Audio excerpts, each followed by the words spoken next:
transformou a vida dele. E o seu Cláudio hoje, morador de rua, que Deus transformou a vida dele. E o seu Cláudio hoje não tem nada, o que ele tem está aqui com ele não tem nada, mas ele estava falando pra gente que ele vai vender latinha, ele vai catar papelão, ele vai fazer alguma coisa, algo ele vai fazer para sacrificar ao Deus de Abraão. E eu falei pro seu Cláudio que hoje eu estou encontrando ele aqui, mas amanhã eu vou encontrar ele no altar, dando testemunho da transformação de vida dele. O senhor crê, seu Cláudio? Então tá aqui. Pois bem, muito bom dia, boa tarde, boa noite para você que vai assistir esse vídeo em qualquer momento da sua vida. Aí é um grupo da Igreja Universal chamado Anjos da Noite. Eles têm um trabalho assistencialista de distribuir comida para os moradores de rua no período noturno. Por isso o nome Grupo Anjos da Noite. Levam sopas, levam comida, levam produtos de higiene pessoal. Isso é muito bacana, muito legal esse trabalho. A gente precisa pontuar que todo esse investimento não é da instituição. Eu fui pastor da Igreja Universal durante 16 anos. Quem banca esse tipo de trabalho é o próprio grupo, jovens que muitas vezes vivem em uma situação vulnerável. Durante todo o período em que eu fiquei dentro da Igreja Universal, o que eu mais vi foram membros, obreiros, que não tinham condições nem de se manter, que muitas vezes pegavam do pouco que tinham para fazer esses sopões.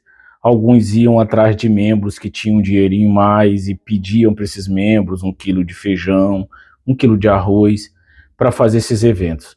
Quem recebe essa comida pouco se importa de onde vem, mas ao mesmo tempo que esse tipo de trabalho demonstra um zelo pelos moradores de rua, um zelo que vem dos obreiros, membros, evangelistas, fazem um trabalho maravilhoso. Ao mesmo tempo, esse trabalho escancara a hipocrisia de uma instituição bilionária que simplesmente não tira R$1 dos seus cofres para bancar esse tipo de trabalho. Esse vídeo também mostra algo muito perigoso. Você vê aí que foi gravado em uma época de fogueira santa, aonde um senhor morador de rua, além de ter recebido fé e esperança, recebeu também um envelope. Foi dito a ele que ele iria mudar de vida. Eles fizeram questão de gravar o vídeo, publicaram esse vídeo. Esse vídeo não chegou até mim de maneira anônima, isso foi publicado nas próprias redes sociais da própria instituição. E a pergunta que fica é a seguinte: onde está o seu Cláudio? Esse vídeo, se eu não me engano, já tem mais de 5 anos que foi gravado. 5 anos é só o período que eu tenho esse vídeo arquivado aqui no meu computador.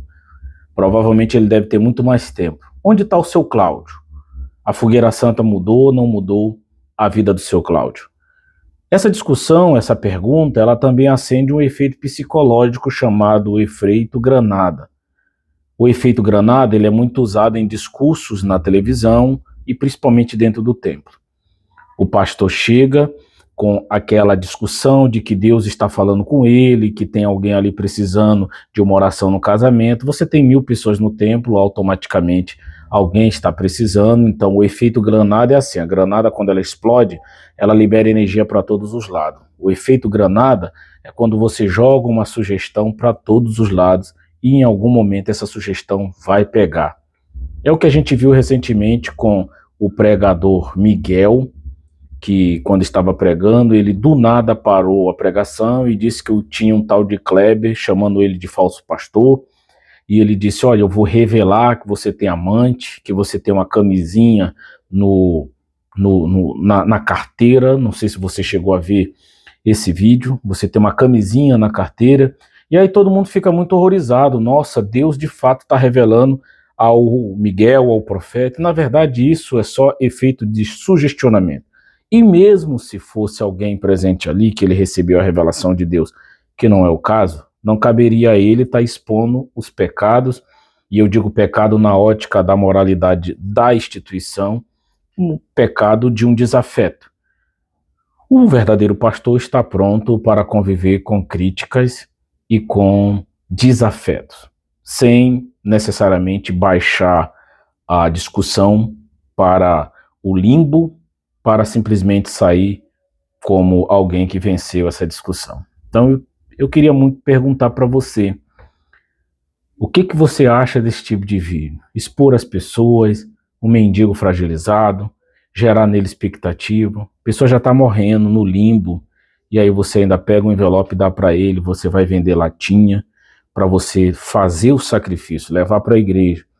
Temos também o outro lado de uma de uma prostituta que chegou a gravar vídeos, acho que vocês viram isso, dizendo que ela ia fazer uma semana de programa, e isso foi muito validado pelo bispo Guaraci na época, uma semana de programa.